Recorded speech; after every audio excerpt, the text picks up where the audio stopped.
Welcome to a quick discussion of Xenoblade Chronicles 2. I was originally planning to talk about this game in December for its 5th anniversary, but because a sequel was recently announced, I decided to revisit it and share my thoughts.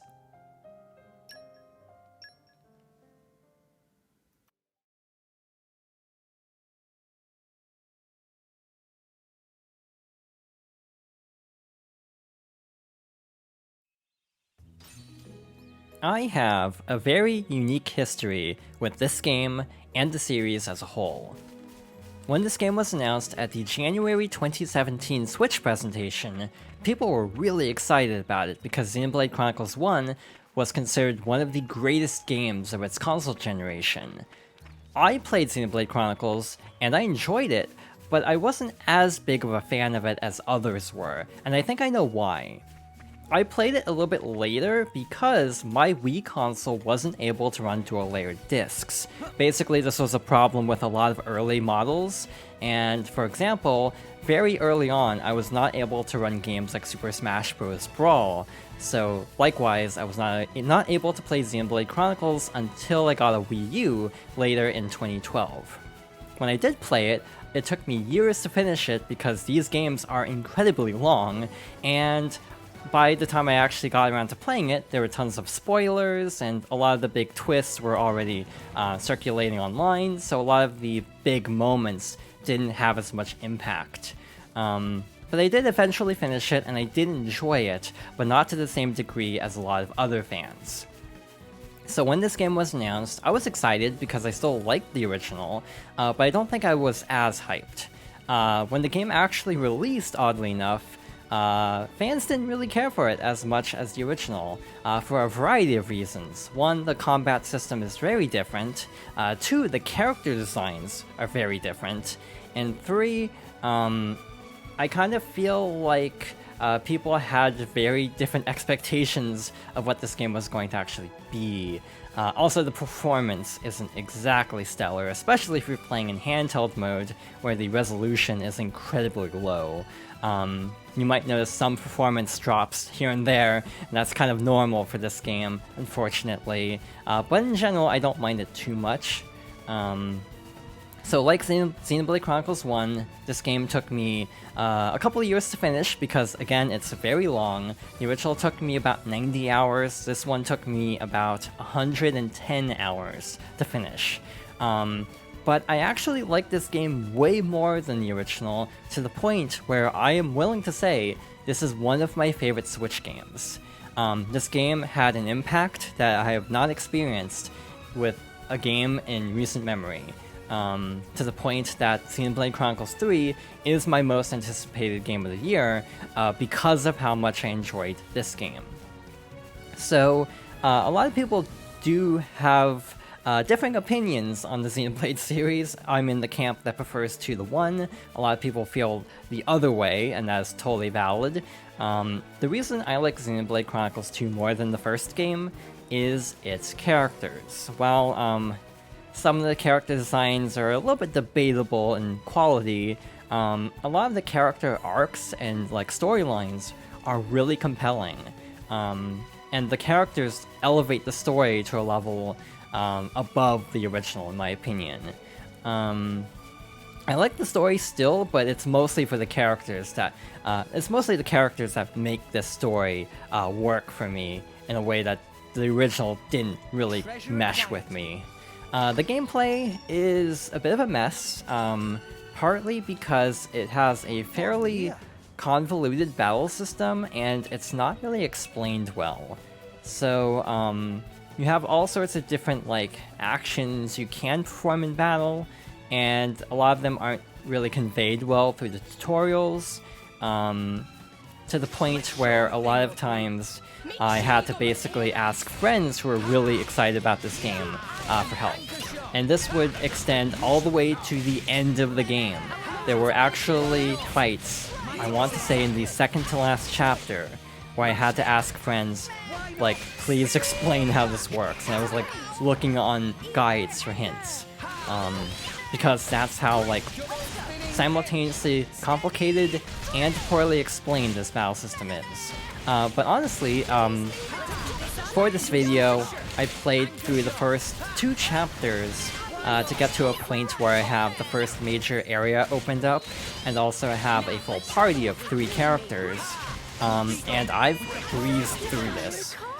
Even though it's been a couple years since I originally finished it, I still have a lot of the basic understanding of the combat system that I did not have on my first playthrough, so I've been breezing through the game, no problem. A couple fights were a little bit tricky, especially in at points where you don't have the full party, but in general, it's kind of been smooth sailing. It's actually kind of impressive to me how much I remember, and frankly, how much that absolutely makes a difference. Normally the performance isn't this bad, honestly. It feels like it's really lagging, and I'm not sure why. Because normally it doesn't seem to lag this much. In any case, I actually want to check out the menus really quickly, because the menus are another problem with the gameplay. So there's a lot in the menus. You have all sorts of different options. A lot of things aren't exactly well explained. Pouches are a really great example. You can basically give characters different items that will give them like boosts. Their favorite items will work better, but the game doesn't really explain this as well as it could, to the point where this actually makes a huge difference in a lot of cases to overall make the game play better. But yeah, the game just does not do a good job of conveying that. There's also the Affinity Chart, where you can use special points to basically unlock other skills. A lot of these are very helpful as well. There's also the blade system, which is kind of interesting. You also have like arts. You have different types of weapons for each blade, and you can upgrade individual skills for each weapon class. But the blades are very interesting. You basically get items called core crystals, where you basically roll a summon like in a gacha game to see what character you get. You have the common blades, but you also have the rare blades that are a bit more unique. Each one has like an element and like a given weapon type, and also a ton of skills and side quests for them to reach their full potential. This has a few issues because sometimes, like for example, sometimes you'll get a blade that is best suited for a different character, but since it's all random, you might get a blade that isn't exactly well suited. Also, because of the randomness, it can be very difficult to get certain blades. One of the rarest blades in the entire game is actually a crossover character from Xenosaga, and I have never unlocked this character, and I don't think I ever will, unless I do like a New Game Plus run, like on my main file. So yeah, the blade system is very polarizing. By the way, it doesn't use real money. I feel like I should clarify that much. But in general, I feel like this is one of the biggest hurdles, especially because of something called field skills. So basically, there are certain skill checks where you need blades equipped to get past certain things, like opening a treasure chest or like opening a door. And you need to equip blades to have the field skills necessary to basically add up to the required level. So for example, if you have a fortitude check, you need enough blades to actually meet the required level. This can result in kind of having to just open a bunch of core crystals to just try to find the blade that has the skill you need. And again, it's not exactly easy because of the RNG nature of getting blades. There are actually, there's like a pity system that's kind of common with gachas, that like after a while you will like get a guaranteed blade, if I'm not mistaken. You also have Tora, who has a whole other system that is a bit complicated. I actually don't think I even want to get into how the Poppy system works. That's beyond the scope of a quick discussion. But also with the blades, you have weapon modification, you have these little chips that boost various attributes.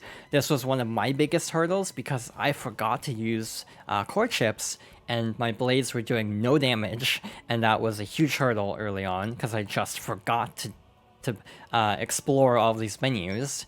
You have the Affinity System, where you basically have different like missions and like goals, and then this will power up abilities once you actually meet the requirements.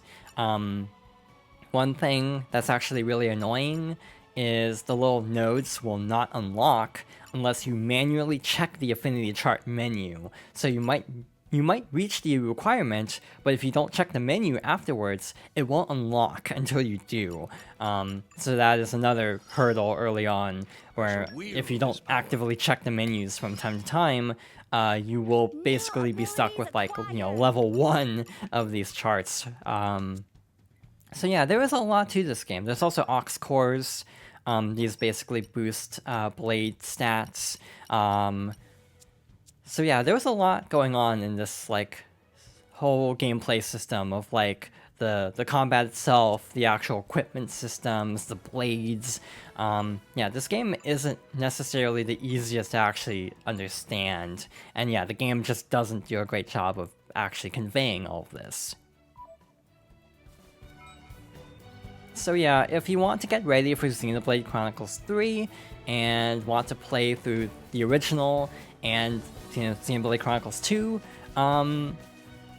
my recommendation would be to be exceedingly willing to accept help, because that is a big reason of why I was able to get through this game as easily as I did, and even then it was a struggle at times, because I basically had to ask friends for a lot of advice to make this game as understandable as possible. I'd basically have to ask friends to like really dumb down how the combat mechanics work, because I was really having a hard time understanding it.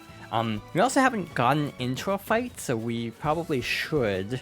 I think we did technically get into a fight, but we ran away. Let's find an enemy that's relatively close to our level, and show off how some of this works. Because it's a little complicated and works very differently from the original Xenoblade. And this is a level 10 enemy, so let's try to defeat them. So basically you have an auto attack like Xenoblade 1. You also have various arts you can use. As you auto attack, the gauges for the arts will charge up. Once they're filled up, you can use an art. Using an art will fill up the meter on the right, which is for a blade attack. There are various levels to the blade attacks. So for example, right now we can use a level 1 special with Pyra. There's also like auto attack combos, and not combos, but like cancels, and blade combos. Like, so if we have Nia use a level 2 water blade special, it'll deal like a special effect basically. Eventually you can build up like various elemental weaknesses, and then use a chain attack indicated by the 3 bars in the top left. You need all 3 bars. Also, those are used to revive characters, like in Xenoblade 1. You can use a chain attack to perform an elemental burst, and then deal a ton of damage. I feel like this was not the best explanation, partly because I don't even remember fully how this works, because I'm actually not at a point where I think I even have chain attacks unlocked. And yeah, in general, this game unlocks features really gradually, which is good, because otherwise it'd be very easy to get overwhelmed, and even then you will probably still get overwhelmed. So yeah, the combat doesn't really open up fully until many hours in. So it can feel a little bit slow at times, like, we're twice the level of this enemy, but if you don't use like auto attack cancels by like moving away, or like pressing the control stick away to kind of cancel the full animation. The third hit of the auto attack does more damage, but for building up the arts, using like auto attack cancels works really great, I find. So yeah, in general, as much as I like this game, it is very difficult to actually play, especially if you're going in relatively like without any knowledge of how everything works ahead of time, and don't have, in my case, a lot of resources to actually understand it.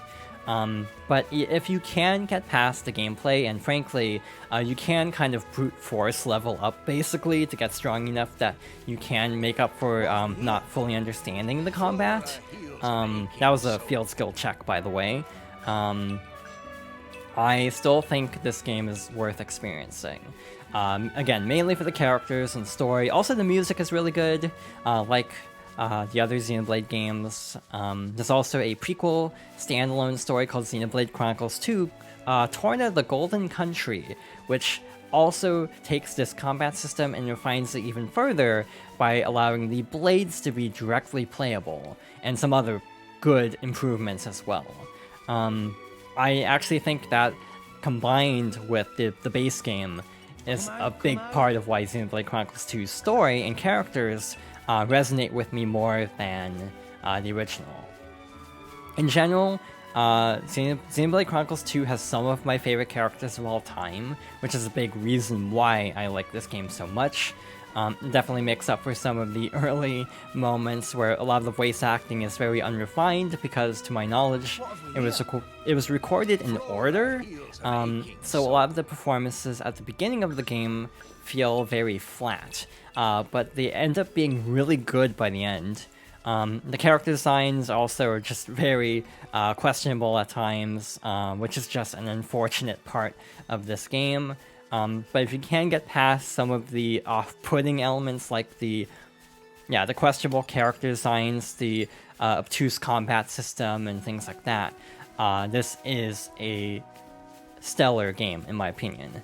We're also close to the Switch's 5th anniversary, and to date, this is still one of my favorite Switch games. It's saying a lot, because 2017, in my opinion, is hands down one of the best years in gaming in general. Like, if you were to ask me about my favorite games from 2017, it would be hard to narrow them all down, because so many amazing games released. But Xenoblade Chronicles 2 is still one of my favorite games, and a very, very impressive year for gaming. Xenoblade Chronicles 3 is one of my most anticipated games of the year. I actually can't even remember the last time I was this excited for a game. To put things in perspective, I am super excited. I am looking forward to seeing how elements of 1 and 2 combine into this new world. I want to know about the gameplay, because at the time of recording this, the actual battle system hasn't really been detailed yet. So yeah, I am extremely hyped. I am looking forward to seeing what elements from the previous games make it into 3. I also still like Xenoblade Chronicles X, but it's so standalone from the other games. It's kind of hard to talk to and talk about in a video like this, because it is so disconnected. Maybe someday I'll do a dedicated discussion just on Xenoblade X, because again, it is very separate from the others. Also with Xenoblade Chronicles 2, I do feel like the performance is partly worse because this was relatively close to launch. People didn't even think this game would make it on time. When they said this game would be late 2017, a lot of people thought it would get delayed. It actually didn't get delayed. And while I do feel like, the performance is one of the worst parts of it, and it definitely feels worse right now because I'm just kind of running around in this field with a ton of enemies. I hope that the experience of working on the other games like Torna and Definitive Edition for the first game will lead to 3 having a little bit more stable performance, but I guess time will tell if that's actually the case. Either way, I still really like this game. I'm really pumped for Xenoblade Chronicles 3, and I hope it exceeds or meets my expectations. But with that being said, thank you for watching, and I hope you'll join me next time for another discussion.